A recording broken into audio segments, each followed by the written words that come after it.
Barcelona মানেই Messi, Messi মানেই Barcelona.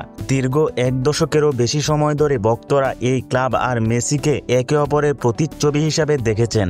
কিংবদন্তি 10 নম্বর জার্সি, লিওনেল মেসি, রোনালদিনহো কিংবা রিভালদোর মতো বিশ্বসেরা তারকারা এই জার্সি গায়ে জড়িয়ে কাতালান ক্লাবটিকে দিয়েছেন বিশ্বসেরার খেতাব।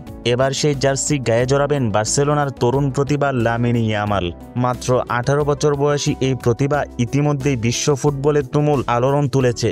ক্লাবের পক্ষ থেকে যখন ঘোষণা এলো বার্সেলোনার নতুন নাম্বার 10 ইয়ামাল, তখন থেকেই সমর্থকদের মধ্যে দেখা দিয়েছে উন্মাদনা। ঘোষণার পরপরই শুরু হয়েছে জার্সি বিক্রির এক নতুন রেকর্ড।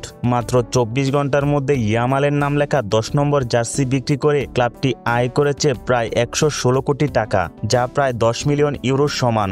স্প্যানিশ গণমাধ্যম মার্কা জানিয়েছেন প্রথম দিনেই বিক্রি হয়েছে 70,000 জার্সি। বার্সেলোনার ইতিহাসে এটি অন্যতম সফল জার্সি বিক্রির রেকর্ড হিসেবে ধরা হচ্ছে। স্প্যানিশ ক্লাবটির সাম্প্রতিক অর্থনৈতিক সংকটের কথা ফুটবল বিশ্ব জানে। ঋণের চাপ আর অর্থনৈতিক বিধিনিষেধে ক্লাবকে অনেক সময় বেশ কঠিন সিদ্ধান্ত নিতে হয়েছে, কিন্তু ইয়ামালকে কেন্দ্র করে এই বাণিজ্যিক সাফল্য যেন ক্লাবের জন্য এক বড় স্বস্তি। কাতালান কর্তৃপক্ষ এটিকে অভ্যন্তরীণভাবে আখ্যা দিয়েছে। তবে বার্সেলোনার 10 নম্বর জার্সি মানেই এক ঐতিহ্যের প্রতীক।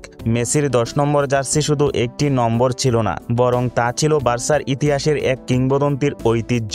রোনালদিনহোর জাদুকরী ফুটবল, মেসির কিংবদন্তি মুহূর্তগুলো সবই যেন মিশে আছে এই নম্বরে। এখন সেই ঐতিহ্য যখন লা মাসিয়ার তরুণ লামিন ইয়ামালের হাতে, তখন বিশ্বজুড়ে ফুটবল প্রেমীদের মধ্যে নতুন এক কৌতূহল ও আবেগ তৈরি হওয়াই স্বাভাবিক। অনেকেই আবার মনে করেন ইয়ামাল হতে পারে বার্সেলোনার এক নতুন মহাতারকা।